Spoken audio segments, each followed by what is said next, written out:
Hello, this is Neely. Welcome back to Meet Me in the Middle. Thank you so much for being here. We've covered a lot, but we're not quite done yet. This final episode in the Founding Story series will tell the founding story from the perspective of the African slaves forced onto these shores by the slave traders.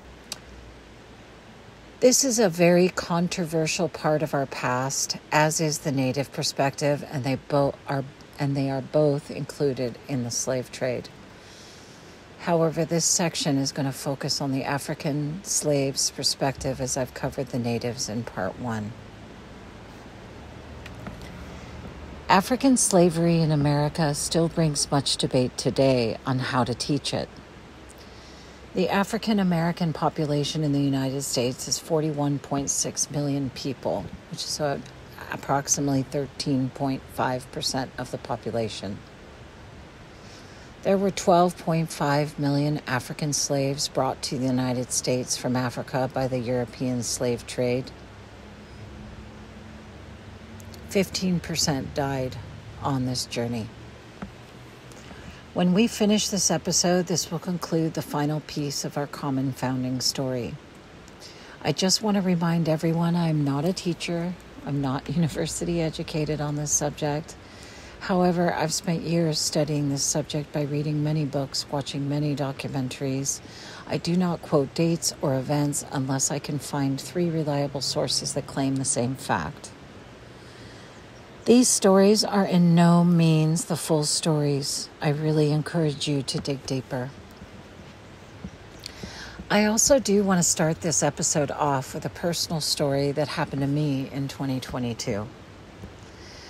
I was given the privilege to be able to be a chaperone on my son's 8th grade civil rights trip that was organized by his history teacher.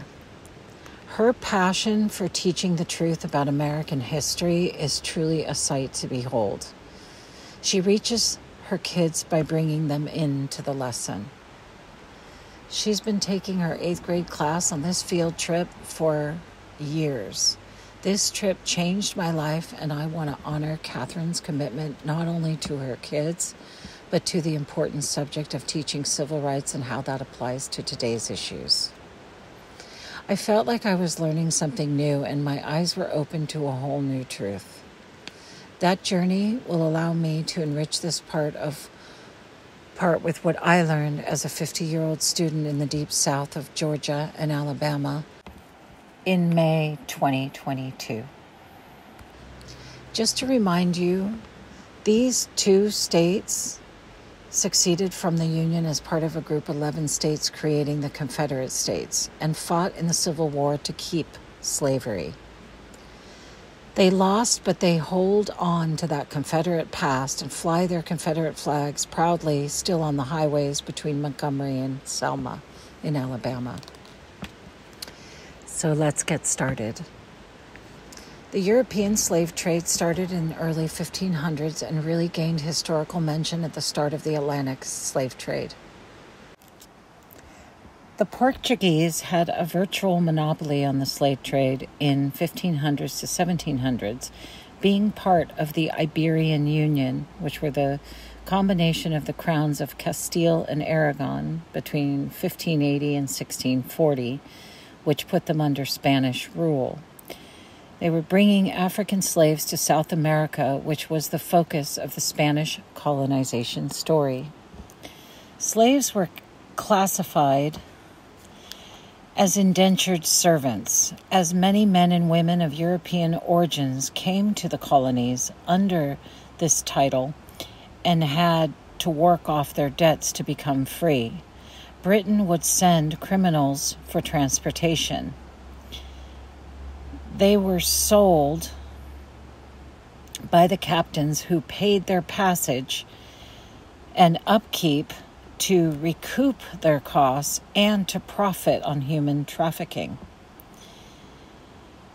These plantation owners who bought the slaves would become property for a set period of time.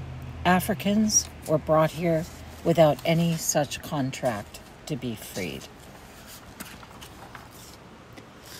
This podcast will focus on the territory on what is known as the United States of America, as we did in part 1 and 2 of this series. In 1526, the first African slaves arrived in South Carolina. The exact number is not known. Lucas Vasquez de Ayllón, a Spanish explorer, along with 600 colonists, occupied this South Carolina region in an attempt to start a colony, which failed and some of the slaves escaped. These slaves found refuge amongst the natives. Others were moved to Georgia to start a new colony, which also failed, and then they were returned to San Domingo after an epidemic broke out. August 28th, 1585, Don Pedro Mendez de Alves brought 3 African slaves with him to start a colony in St. Augustine, Florida. In 1606, the first enslaved African was born and named Augustine. In 1619, African slaves were brought to Point Comfort, Virginia, and sold to the Jamestown settlers.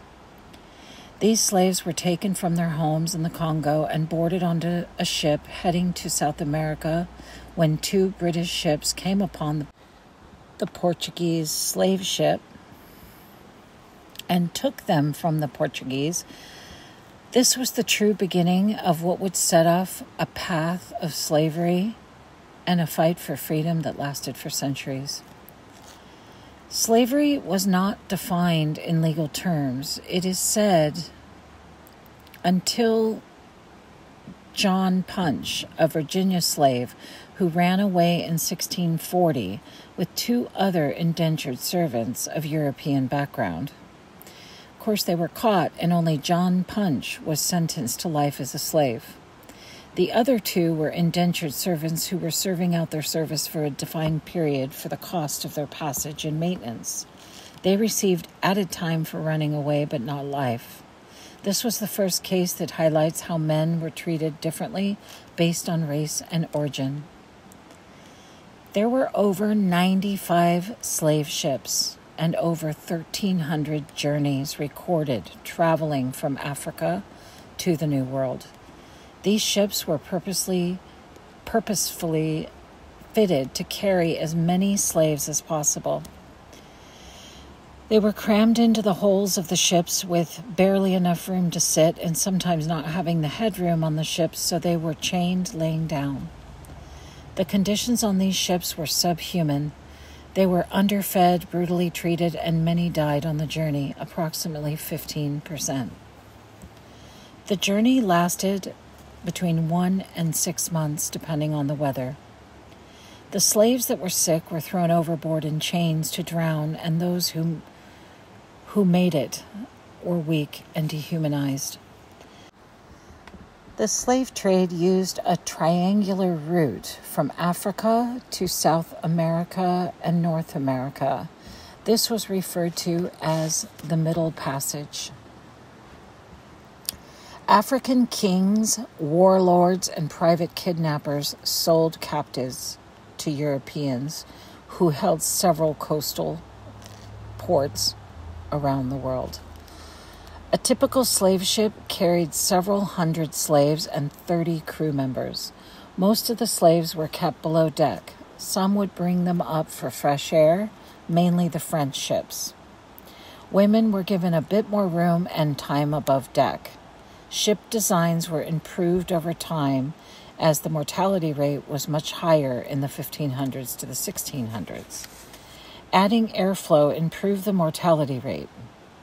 A slave sold at auctions fetched approximately $800 to $1,200. In current times, that would equate to $32,000 to $48,000 per slave.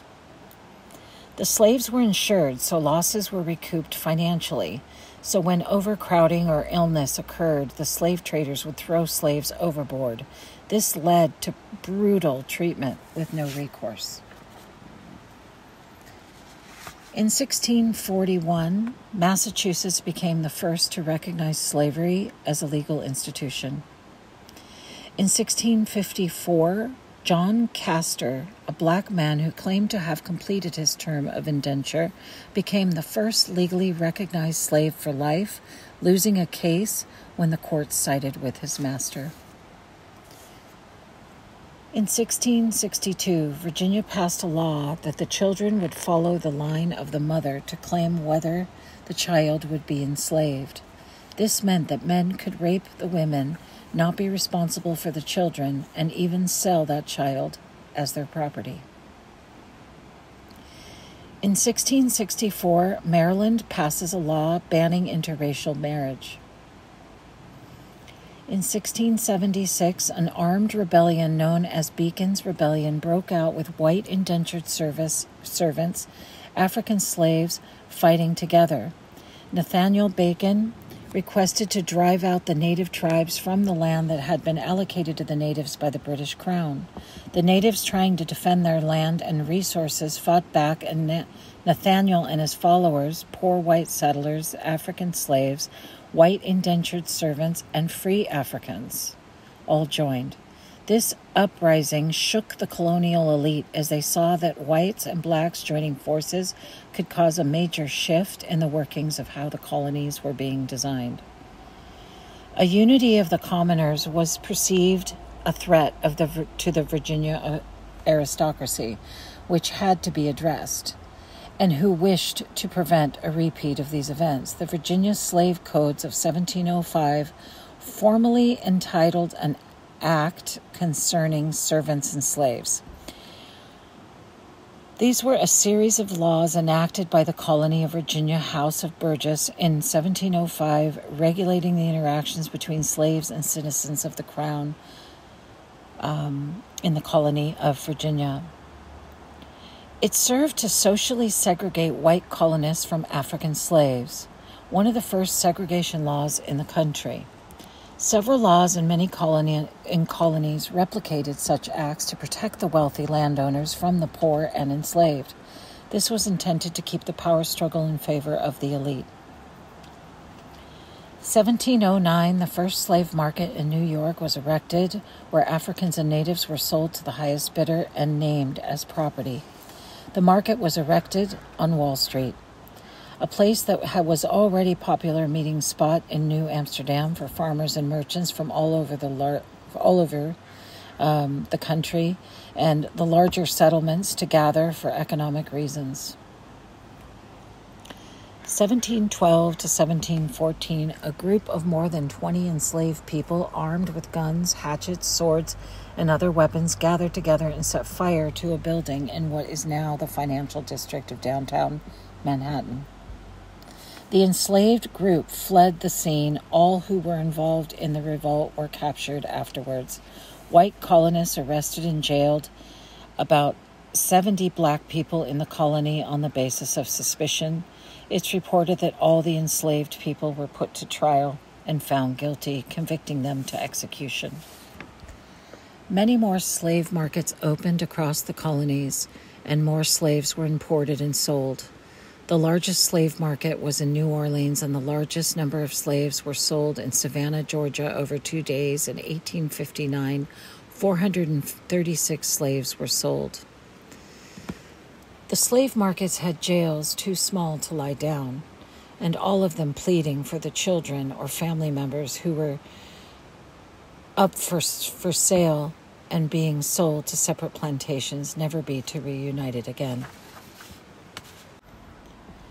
In 1770, a man known as Crispus Attucks was shot in the Boston Massacre, as it's known, and the first American killed as part of the prelude to the American Revolution.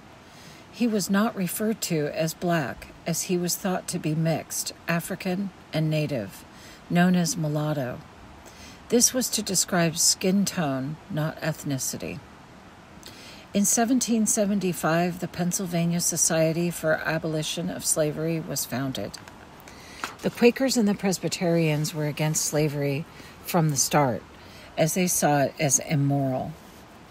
They joined colonies across the land in the abolitionist movement. In 1775, General George Washington, revising an earlier edict, and at the onset of the Revolutionary War, ordered recruiting officers to accept free blacks in the army. More than 5,000, mainly from the North, fought against the British in the Revolutionary War. In 1776, the Declaration of Independence, the first lines, that all men are created equal, that they are endowed by their Creator with certain unalienable rights. This did not extend to African slaves, natives, or women. Also in 1776, the British promised freedom to any slave that fought for the British, and it was said over 35,000 slaves fled to join the British. Virginia, Maryland, and North Carolina's population of enslaved Africans accounted for approximately 50% of their population due to the agriculture of tobacco and cotton. In 1777 to 1807, many states started to ban slavery, while much of the South continued. In 1783, the war ended with the Treaty of Paris. This set off the domestic slave trade, selling African slaves to the southern colonies from the northern colonies. In 1783, the United States gained independence from the British Crown.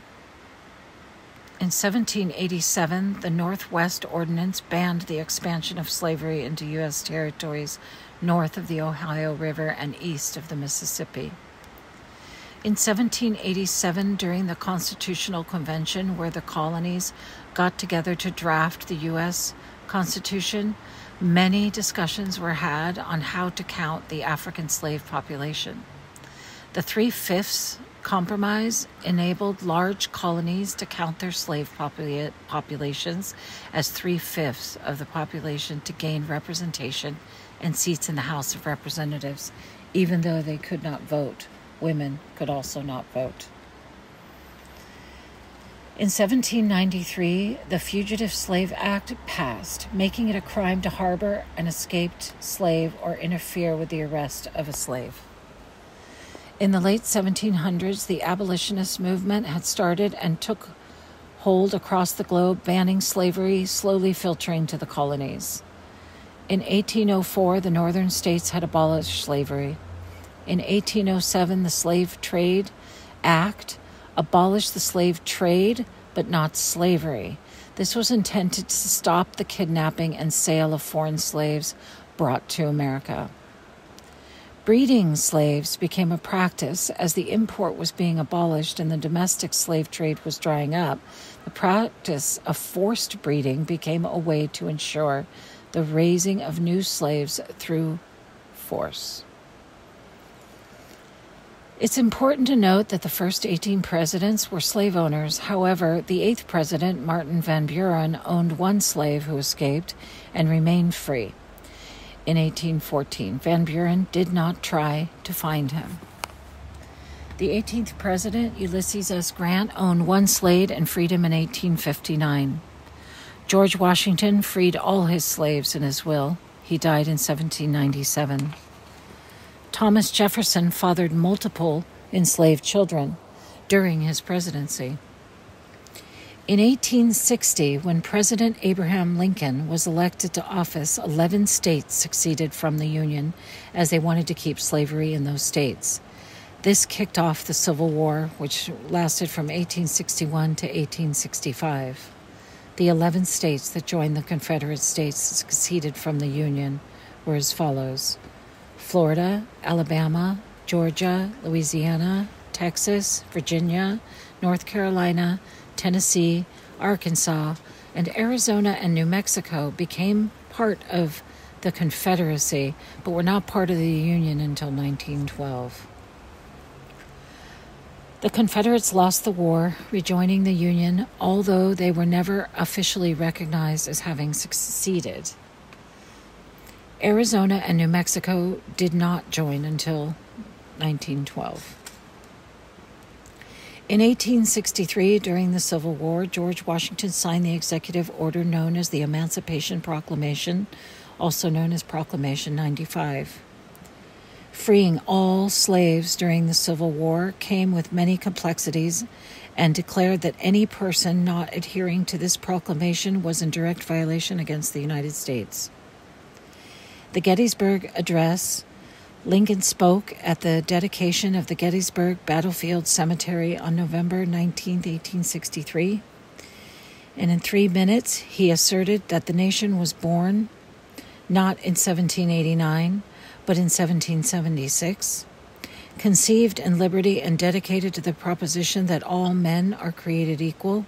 He defined the war as dedicated to the principles of liberty and equality for all. He declared that the deaths of so many brave soldiers would not be in vain, that slavery would end and the future of democracy would be assured, that government of the people, by the people, for the people shall not perish from the earth.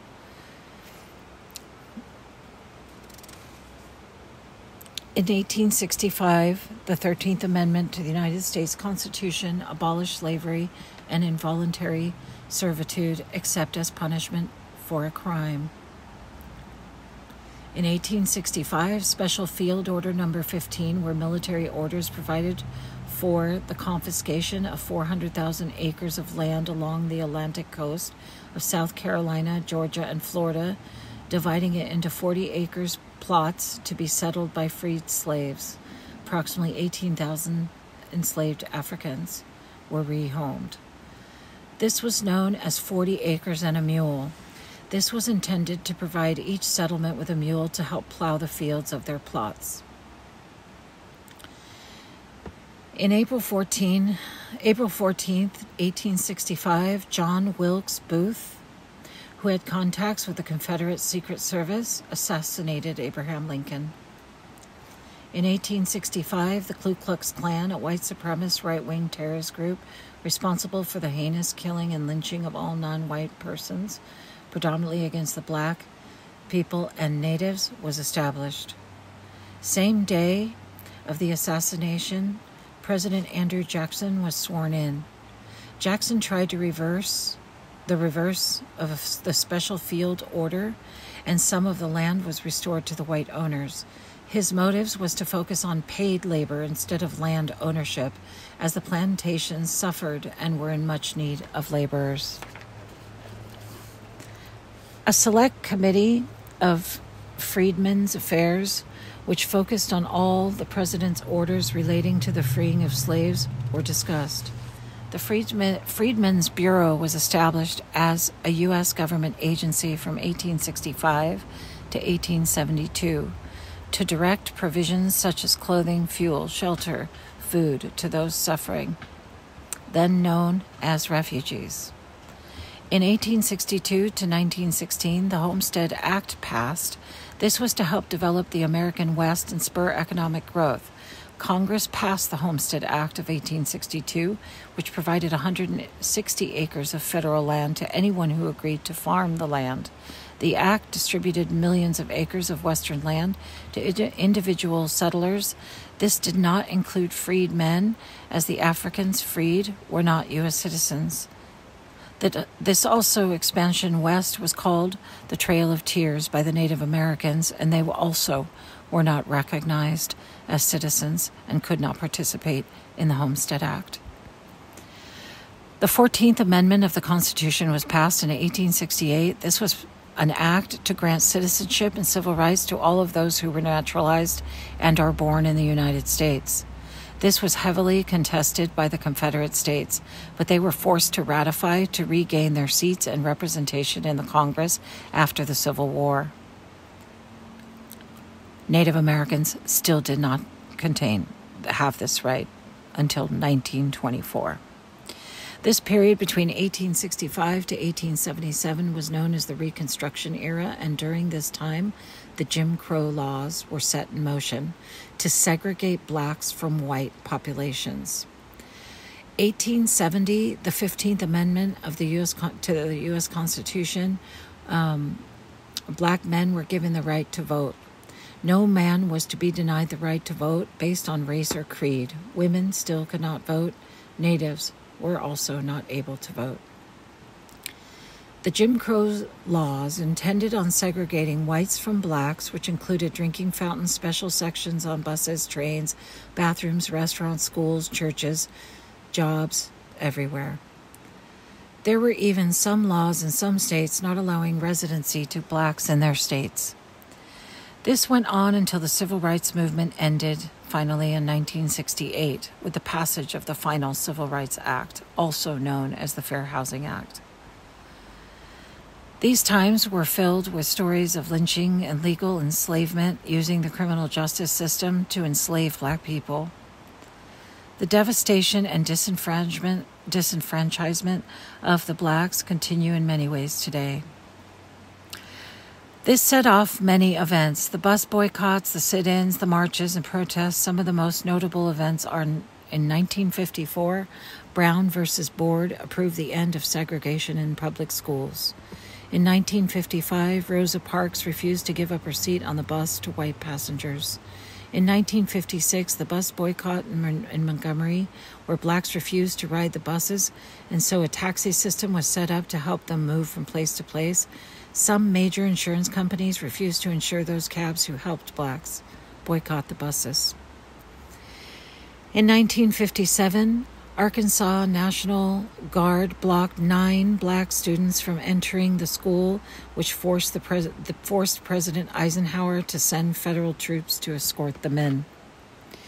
In 1957, Eisenhower established the Civil Rights Commission and passed the first of many civil rights acts in an attempt to end the local Jim Crow laws. In 1965, the March of Voting Rights activists marched across the Edmund Pettus Bridge on the way to the Capitol, were met with 600 state troopers and beaten on the bridge along with women and children. This is known as Bloody Sunday. There was worldwide outrage, and many whites and many immigrants joined Martin Luther King 2 weeks later to walk across that bridge and deliver his speech, "How Long, Not Long," to an audience of 25,000 people. In August 6, 1965, the Civil Rights Voting Rights Act passed Congress and signed into law by Lyndon Johnson. April 4, 1968, Dr. Martin Luther King was assassinated. August 30th, 1967, Thurgood Marshall became the first American justice of the U.S. Supreme Court. April 11th, 1968, one of the last civil rights acts passed to address the discrimination to obtain housing, also known as the Fair Housing Act. The civil rights movement started in 1954 and ended in 1968 to abolish all legalized racial segregation laws. In 2007, the Virginia General Assembly passed a House Joint Resolution number 728, acknowledging with profound regret the involuntary servitude of Africans and the exploitation of Native Americans at the 400th anniversary celebration of the Jamestown Colony's birthday. Virginia being the first colony in the United States and the first of the 50 states to apologize officially. Many states followed suit, but not all have done so. January 20th, 2009, Barack Obama, the first Black American president, is inaugurated. This journey has been long and traumatizing for the African American people, and in many ways the struggle continues. The discrimination against blacks can be seen in the news today. 2015, the Charleston church shooting resulted in the death of 9 African Americans by the white supremacists. This resulted in the demand for the removal of Confederate symbols across America. August 11th and 12th of 2017, the Unite the Right rally in response to the removal of the Confederate statues in Charlottesville resulted in 1 death and 35 injuries. This was heavily attended by neo-Nazis, white supremacists, white nationalists, alt-right, neo-Confederates, Klansmen, and neo-fascists. President Trump sparked backlash for a statement condemning the violence, but also stating there were very fine people on both sides, giving some kind of equivalence to protesters and anti-protesters.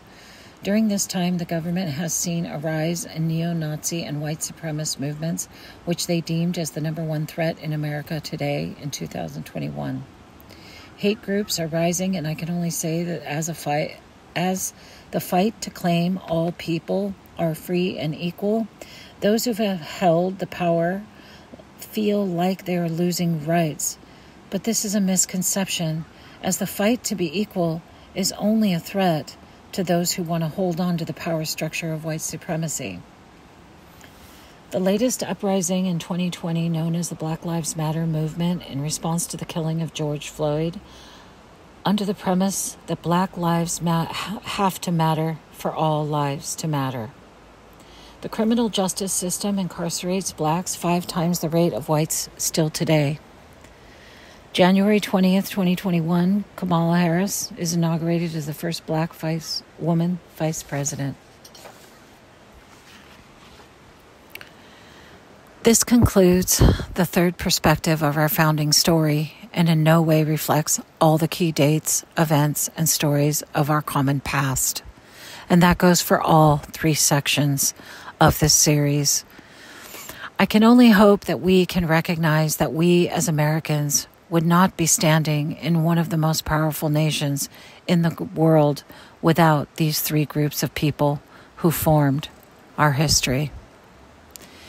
In 2023, the controversy of telling these stories that I have just laid out in these 3 podcasts have led me on this quest to shed light on how these 3 stories being told properly, as hard as they are to embrace or to hear, will lead us to our common story. This also, slavery, even though slavery has been practiced for thousands of years, and some Americans today would excuse America's participation and proliferation of the slave trade as that was what it was back then. This is not inclusive or representative of those who suffered the trauma. This is by also doing this, I'm highlighting the fact that what I said in episode 1, the United States was built on stolen land, built by slaves, and ruled by immigrants. This is a horrible reality, but it is true. And again, this is not to shame, it's to embrace and enlighten ourselves, to have a common ground, to firmly stand together as one nation, as we are now all Americans, and we must all own our common story. Many positive changes have been made to stop the proliferation of practices that disenfranchise any American from practicing in the acts afforded us by the U.S. Constitution, along with its amendments. We still have a ways to go, and only from the middle ground, with the knowledge of the truth in our minds, can we charge forward in search of a more perfect union. We all have a claim and a place in our founding story, under one flag in the United States of America. This is our common founding story and should be told in its entirety to ensure we never allow the laws or governance to repeat the past. Meet Me in the Middle is about finding unity in the middle. I hope you will continue with me as we delve into the founding documents series and government structure series at the federal and state level, eventually getting to the key issues that will allow us to make informed choices at the ballot box. My goal is to eventually get to a point where we're attracting guests to debate these hard issues that are current events happening today, and ways that we together as Americans can join in the fight of the things that are right and the things that bind us.